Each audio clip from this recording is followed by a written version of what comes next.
Hey there, this is Ollie's Football World. This is episode 1, part number 1, and thank you for joining me today. This is going to be my new channel, where obviously the title does tell you we're going to focus on football, and that is the English football, not American football. So anyone in America, this is going to be soccer to you. And we're mainly going to focus on the Premier League, but we will do some European football and maybe some English Championship football as well, as and when it's required. Each episode will consist of a minimum of 3 parts, so each week we'll do 3 parts, 3 separate videos. We're going to focus on the weekend's football, any matches during the week, predictions, results. We'll have some match attacks card openings. We're going to do transfer rumours, my opinion on matches, on players, on transfer deals. We'll just do general bits and bats, lots of everything really. So, without further ado, let's take a look at the weekend's results. There was some surprise results over the weekend, not least of all my team, Manchester United, only managing a draw with Southampton at home.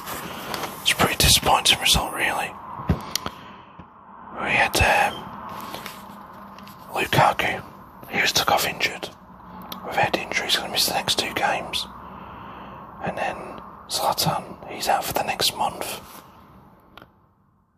Southampton did have their chances, to be fair. They dropped their main keeper, Fraser Forster, for this match. So, if I'd known that before the game, I might have fancied our chances even more. But Man United's form over the Christmas period hasn't been very good. They've had 3 draws and a loss. Drawing with Burnley in our last match before this one. Then Southampton. Today we play Everton. And I did take some notes on each match.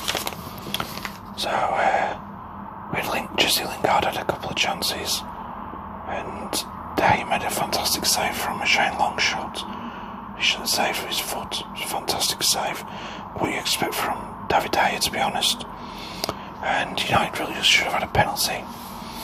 But, as I say, Southampton had their chances. Shane Long did really well. Maya Yoshida handballed the ball, which should give us a pen. And Yoshida had a very good game defensively as well. After they got tongued against Tottenham at Wembley, Southampton, which I think they're quite chuffed with a draw at Old Trafford. Then we had Bournemouth beating Everton 2-1. Not a surprise really. Everton been good since Allardyce came in. Been very good defensively. Not so good going forward though. They started with Rooney on the bench. He'd come back from injury.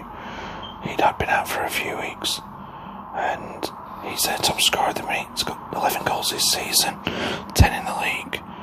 But he came on Bournemouth went 1 up through Ryan Fraser, and then Everton. That was a mistake from James McCarthy for Everton, and then Bournemouth. Then Idris Gaya scored for Everton, and Ryan Fraser's got the second with a couple of minutes to go due to bad defending from Everton. Let's see what we thought about that one. Yeah, they had Bournemouth actually went to the match with no Jermaine Defoe or Junior Stanislas. And Rooney was on the bench for Everton. He came on at half time for James McCarthy due to that mistake McCarthy made. And Steve Cook made a mistake in the second half for Bournemouth, which led to Everton's equaliser. But luckily, they went on to win the match, Bournemouth. Luckily for their fans, that is. And gives Eddie Howe a bit of space because they haven't been in great form recently. Sorry, guys. We had Chelsea batter Stoke. It's not really a surprise, was it? Stoke made 6 changes before the match, basically admitting defeat. He had Berahino start the game. He's not scored in 39 goals for this match. You had Josh Tymon make his debut for Stoke. And I think Mark Hughes was basically putting all his eggs in one basket, hoping to get the win in the next game against Newcastle. And Chelsea ripped them apart. They were 3 up in the first 23 minutes. with Rudiger, Drinkwater and Pedro all scoring. In the second half, Willian scored a penalty after he won the penalty, and Zappacosta came on in the second half for Victor Moses, and he scored the 5th goal for Chelsea. Stoke Stoke had a goal disallowed. That was Mamo Biram Doof. Maybe should have counted, but oh well. And then we had Huddersfield 0, Burnley 0. Good result for Huddersfield. Burnley also, I think they had a goal disallowed. Bear with me. The Jeff Hendrick had a goal disallowed. Burnley were the better team on the good day. They should have a penalty as well. Huddersfield didn't really do a great deal, but at least they kept a clean sheet. And Burnley went into the game with no Chris Woods, Stephen Ward or James Tarkowski. So not a bad result, I guess. But for a team who were flying as high as Burnley, I guess they might see this as 3 points. About 2 points dropped. Then we had, not really surprised, but we had Liverpool beat Leicester 2-1. It wasn't really surprised when Leicester went 1-0 up. Claude Puel, the Leicester manager, has never actually lost a game against Liverpool in 5 matches of playing them. I think he's the only living manager to ever play them that many times and not lose. And yeah, so you had Jamie Vardy scoring the first 2 minutes. It's a really bad mistake by Joel Matip. The ball was played by Vicente Iborra to Riyad Mahrez. Mahrez then played into Vardy. Vardy got the goal. It was never going to miss, really. Bad mistake from Liverpool. And then you had Mane actually had a goal disallowed. Then Salah scored on 52 minutes. Then Mane had a second goal disallowed. Then Salah got a second goal. Another fantastic goal from him. Yeah, he should have had a hat-trick, to be fair. Salah, he had a couple of early chances. He had a chance at 1-1. And is now Mo Salah has now scored 23 goals before New Year. The only other player to do that in the past was Roger Hunt. I think that's back in the 70s or 80s. So Mo Salah's flying at the minute. Which we have was a goals draw between Brighton and Newcastle. Not many chances.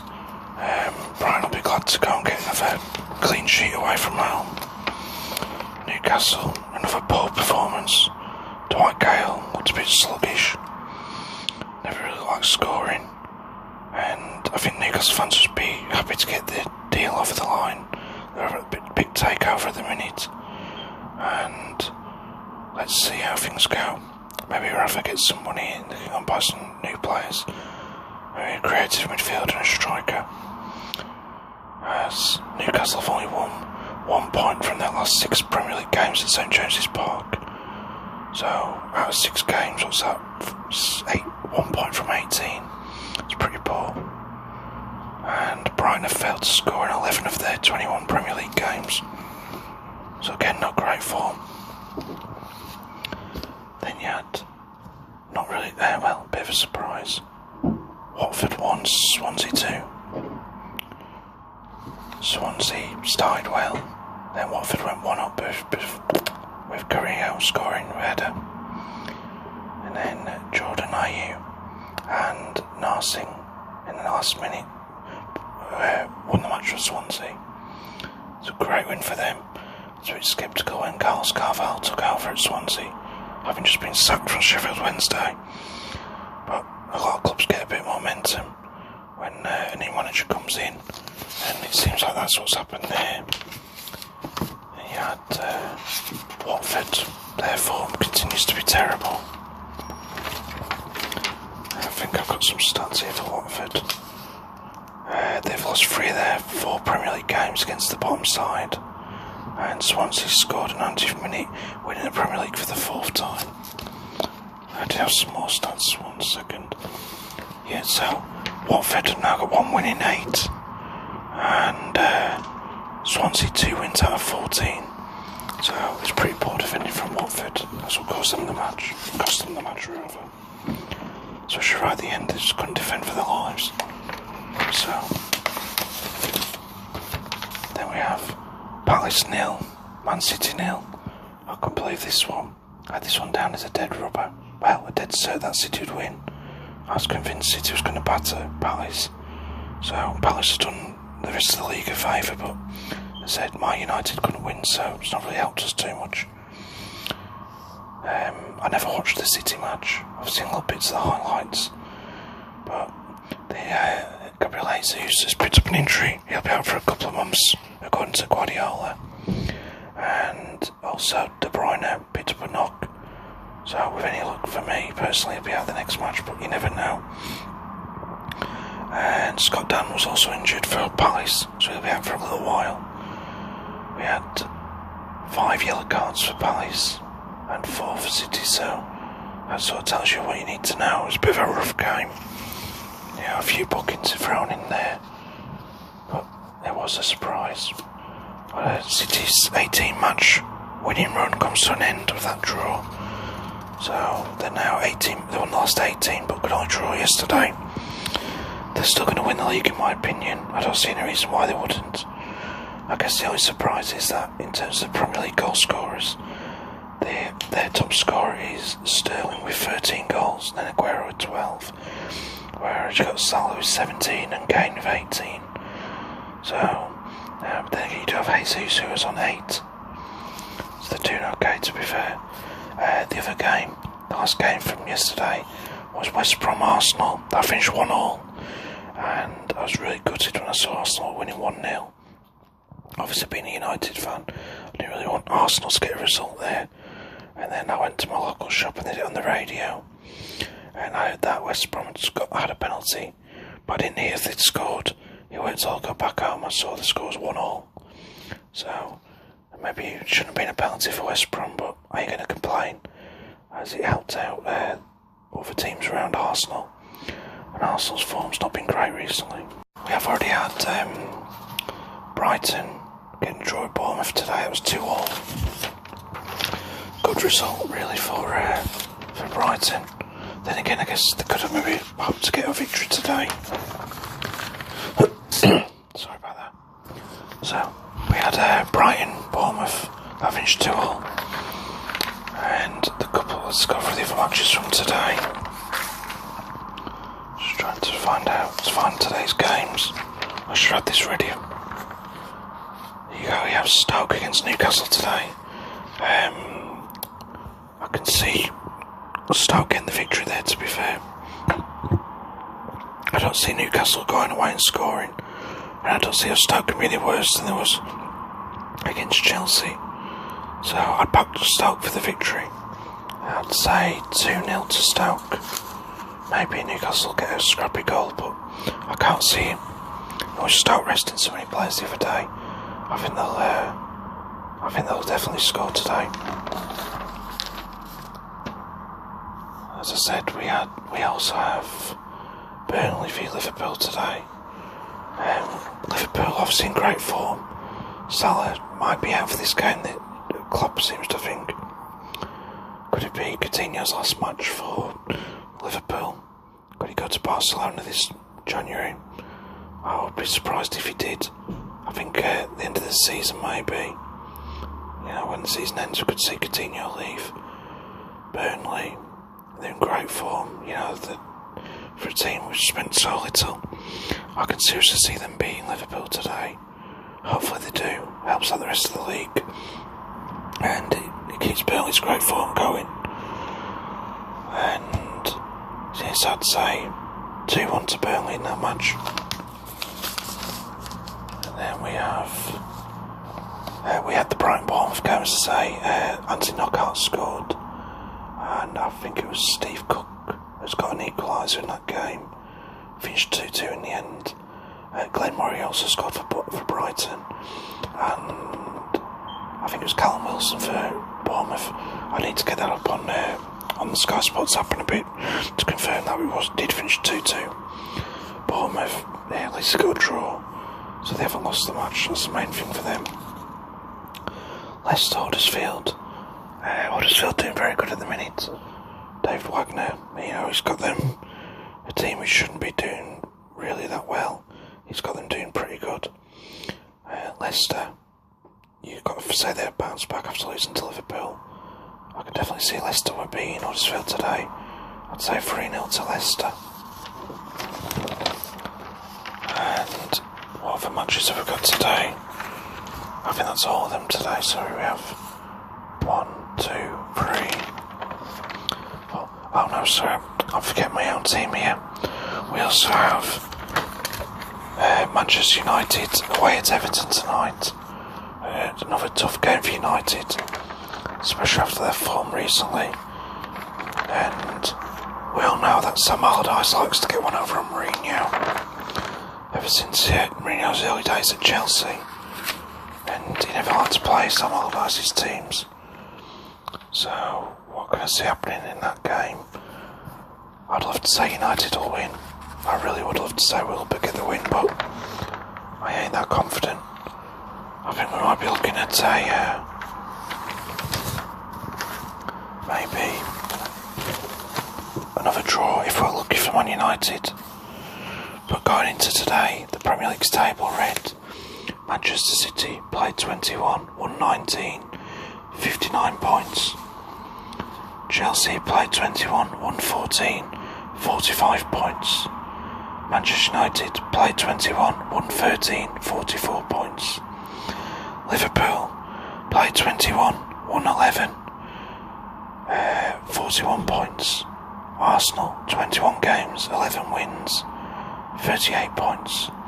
Tottenham, game in hand, have played 20, won 11, and got 37 points.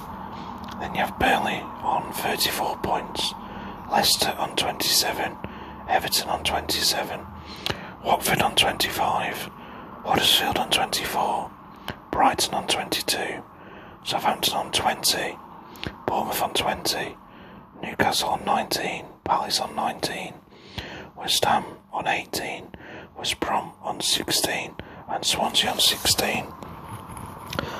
As it goes, at the minute, I'd say my predictions for the end of the season, I think we'll see Swansea go down. I don't think they've got enough to stay up. I think we might see, considering how long Alan Pardew has been at West Brom, and he hasn't turned it around. Normally if a new manager goes in, they turn it around pretty quickly, and they get a few victories, but it's not happened for Pardew. He's got 2 wins. The West Brom have got 2 wins, 10 draws, 9 losses. They've got more or less. They've won less games than any other team in the league. Even Swansea have won double the amount that West Brom have. So I think West Brom will go down. I also think Swansea will. And I'd probably say Newcastle. I think Palace are good enough to stay up, especially after that result against City. And I think they beat Chelsea in there a few weeks ago. So I'd say Palace will be good enough to stay up. But I think Newcastle, West Brom and Swansea, though in what order I would like to say, I'd say City for the title. I think that's a given. I think United will struggle to get second place. I think the top 4 will be City, Chelsea, United and Liverpool. I think Tottenham and Arsenal might slip up and lose a few games between now and the end of the season, especially with Arsenal's poor form at the minute and Tottenham are a bit all over the place. But anyway, that's results for this weekend. Today, tomorrow, I'll try and get another video done with the results for today's games.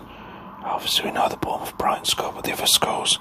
And now I'm just going to open these 2 packs of Match Attax cards. And let's see what we've got in here. Truth is, I am too old to be opening these really.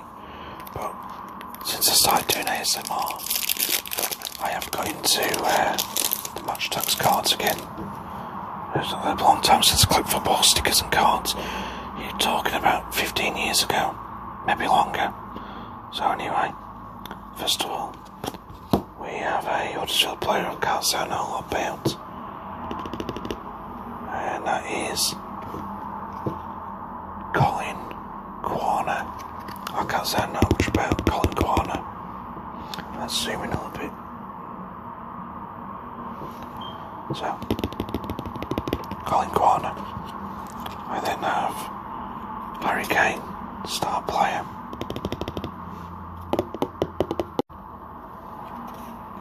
We have a Kevin Morales, online player.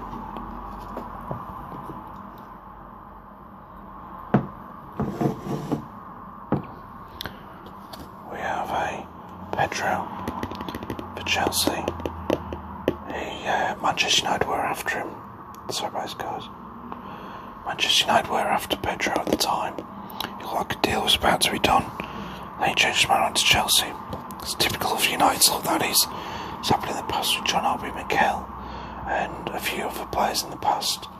And I think SCN for United was after he went to Chelsea as well. So we'll see what happens in the future. Hopefully we get some other players in. The Chelsea one. We have Theo Walcott, who I rate quite highly, and I think he could certainly move on to another team and do very well. It's a shame that his career's just stuttering away at Arsenal. Very good player.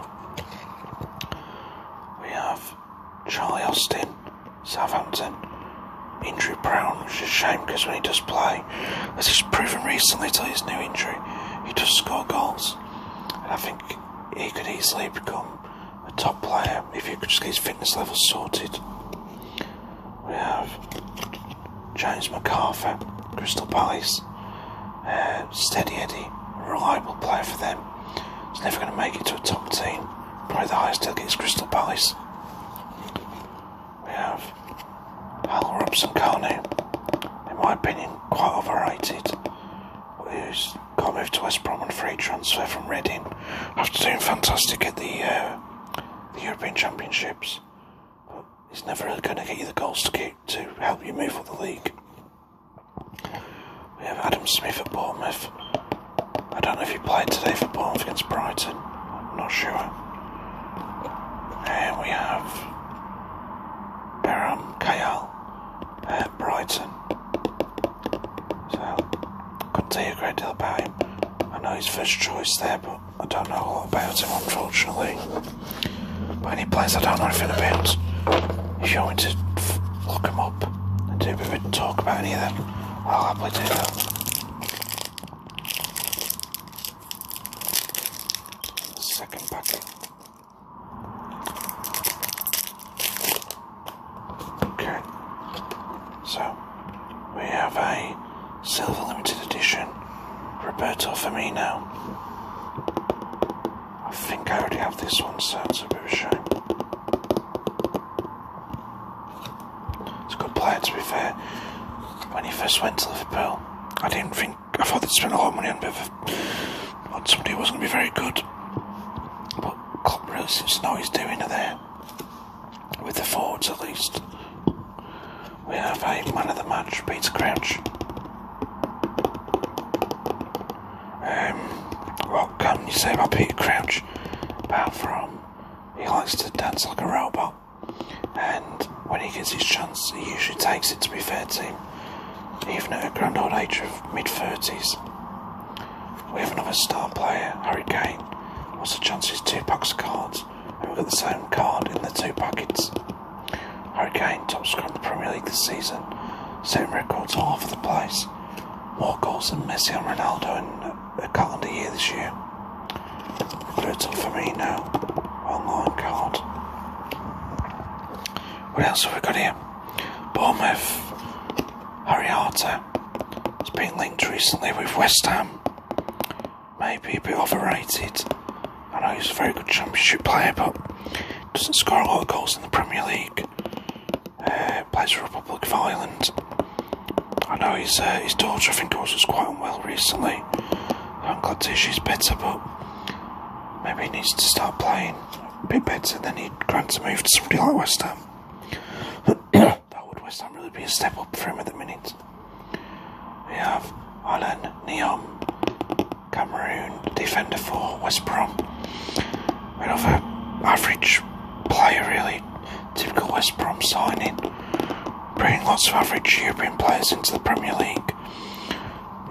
filling the league with not very good players, which really annoys me quite a bit, especially how long they've been in the Premier League. You'd think the money they have, they'd actually go and sign quality rather than average players. I have about 6 of this card. The big Afro wearing, Moran Fellaini, Belgium international, Manchester United midfielder. Accident waiting to happen 9 times out of 10, but would I want him another team playing against us? No, I wouldn't. He does score important goals. You see him coming on off the touchline as a substitute, you think, oh Christ, here we go. But he does score important goals, even if he does cause a lot of trouble in terms of his behaviour sometimes. But we have missed him recently. We have Jeffrey Schlupp from Crystal Palace, signed from Leicester City. About 9 million quid, I think. Was he worth it? I think you should ask Palace fans that. I don't think he's fantastic.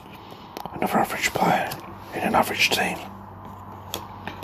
We have Willian, very good player.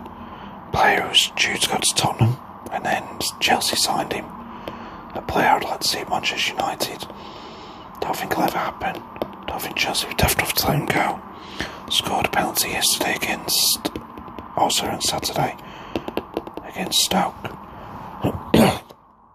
And the last one, Kieran Trippier, Tottenham right back. I think a lot of people, when we saw that Kyle Walker was leaving Spurs for City, was worried about what the future was for Spurs at the back. To be fair, Kieran Trippier stepped straight in, done fantastic for Tottenham, and very reliable player. So that concludes our match tax cards for today. On my next video I will open another couple of packs, and most videos we will have at least one pack opening.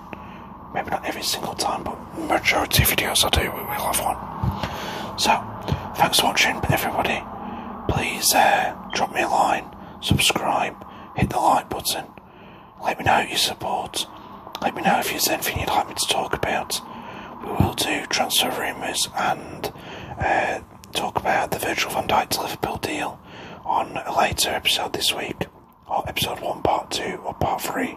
We will do that, and as I say, it's been great doing this video, and if I don't get a lot of likes, or rather a lot of subscriptions or views, and maybe we'll try this with proper talking, but I do enjoy doing ASMR. I find it suits my confidence levels. I feel like I know quite a bit about football, and I'd like to share it with everyone if whoever's wanting to listen. I say, get in touch, drop me a line, I will reply to all comments, and I hope you enjoy.